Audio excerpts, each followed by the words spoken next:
Hello, and welcome to the Iron Spoon Kitchen, where today I find the iron spoon amongst some sausage, shrimp, and rice, which can mean only one thing. We're making jambalaya today. In going over 250 years of American recipes and cookbooks, this is one that's been around since Spanish colonial times and traces its roots back to the Spanish dish paella, which is a dish mixed with rice and whatever else you have. And it's kind of like the cornbread dressing recipe or the meatballs recipe. What do you have in order around you to make the dish? And there's plenty of different ways to do it. And this is one that, again, I've adapted from one that my mother had that she made years ago that I loved. And looking at other cookbooks and other recipes, the ingredients are very similar to what you have, to what she had in hers. And you can see we have, the green bell pepper, red bell pepper, and the red bell pepper, if you remember, adds a little bit of color. And the celery, the onion, garlic. Well, I'll tell you what, come on over here a little bit closer so you can see all the spice ingredients also. Here's the spice blend. We have 1 teaspoon of salt, half teaspoon of black pepper, half teaspoon of thyme, half teaspoon of basil, half teaspoon of chili powder, and 1 teaspoon of cayenne, which you can adjust to add a little bit more or less, or leave it out altogether if you don't want it too spicy, and 1 bay leaf. And we're also going to put in some green bell pepper, half a green bell pepper, half a red bell pepper, and that always looks good, add a little bit of color, 2 cloves of garlic, half an onion, 2 stalks of celery, some diced tomatoes, and a little bit of chicken broth as well to go with this. And I think we're ready to get cooking. So come on over here and meet me back at the stove. We start off with a little bit of olive oil, about a tablespoon.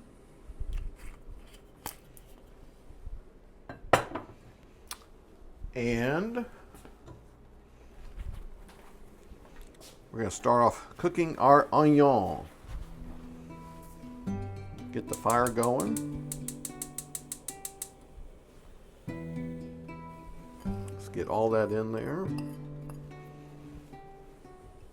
And I'm going to give this about 3 minutes. Then I'm going to start adding in the other ingredients also. So I'll be right back when the onion is ready. It's been about 3 minutes. And I cooked the onion first by itself because onion takes a little bit more time to break down than the celery and the bell pepper.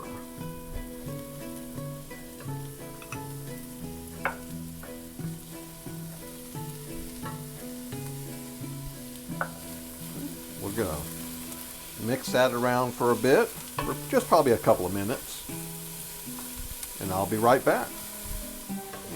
It's been probably more like about a minute is all I needed.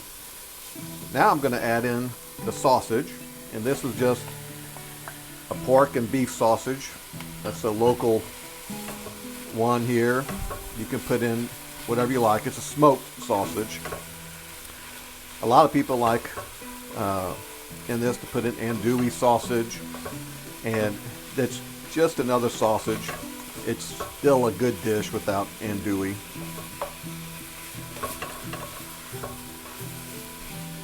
I'm going to cook that up for probably about 5 minutes or so. Now I'm going to add the rice. And this is a little bit different from what I've done before. I haven't tried this technique before, but we're going to see how it goes. That's 1 cup of rice, white rice. And I'm going to brown that a bit in here.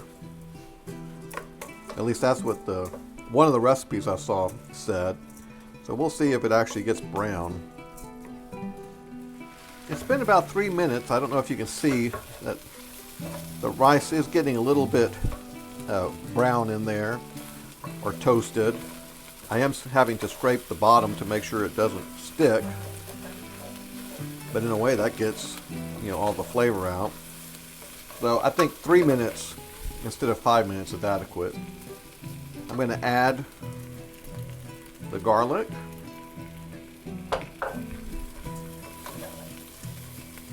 and the seasoning blend, the spice blend. And I'm going to add in the diced tomatoes. And these didn't seem to be diced enough, so I put them in the food processor for about 4 pulses to get them a little bit more diced. They were, I wanted it to be a little bit more watery, I guess.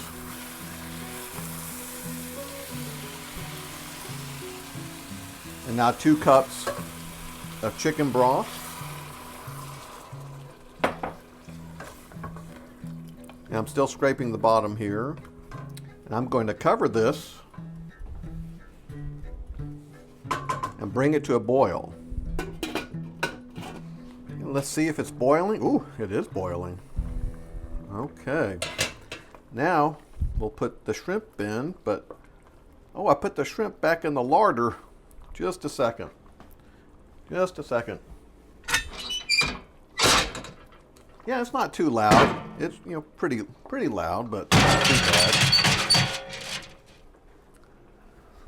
Okay, I got my shrimp from the larder.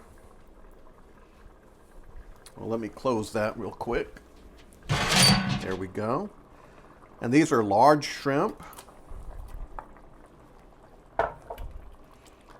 And now I'm just going to, and shrimp cook really fast in case someone hasn't ever cooked shrimp. You put them in boiling water, they'll be done in 30 seconds. Okay, I'm going to put this down on the simmer and let this simmer for about 20 minutes. We should have a really good dish. It's been about 20 minutes, so let's see what we have here. Ooh, looks good, smells even better. Ah, yeah, so shrimp look perfect. And I'm probably going to let this go just a little bit longer to get a little bit more of that water to boil off, but I could serve it like this without any trouble.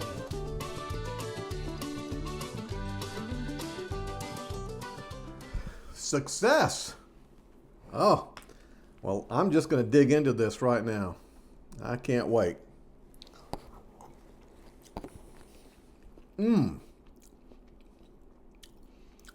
That is great. And I think toasting that rice a little bit in there, I didn't do it a lot, but I think that adds a little bit different flavor to it. Let me take one of these small shrimp. Let's see how that tastes.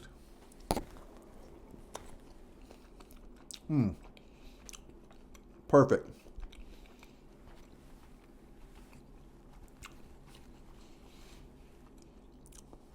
This is another great dish. And jambalaya is something that you can easily do. As you saw, it's in one pot. You have the seasonings, the spice blend to get together, but it's not hard to do at all. And you can use frozen shrimp for this. I had fresh shrimp available, so that's what I used this time. But it's frozen shrimp will work just as well. So, and remember, jambalaya has been around for a long time, and it's a recipe that there's not one way to do it. It's like I said before, it's like the cornbread dressing or meatballs. There are certain recipes that can do anything as long as the blend works together. Now, you may not want to put some sort of sausage in here, but you can make this sausage and chicken. That's very common, or just sausage. Any combination works, but you just want to find one that works for you. So if there's one way to do this, it's kind of like the cornbread dressing. There's 10 million ways to do it. Well, I hope you enjoyed the jambalaya episode, and thank you for joining me again. Oh, and don't forget to like and subscribe if you're so inclined. But hit that like button, that seems to make a difference. So thank you for joining me again in the Iron Spoon Kitchen.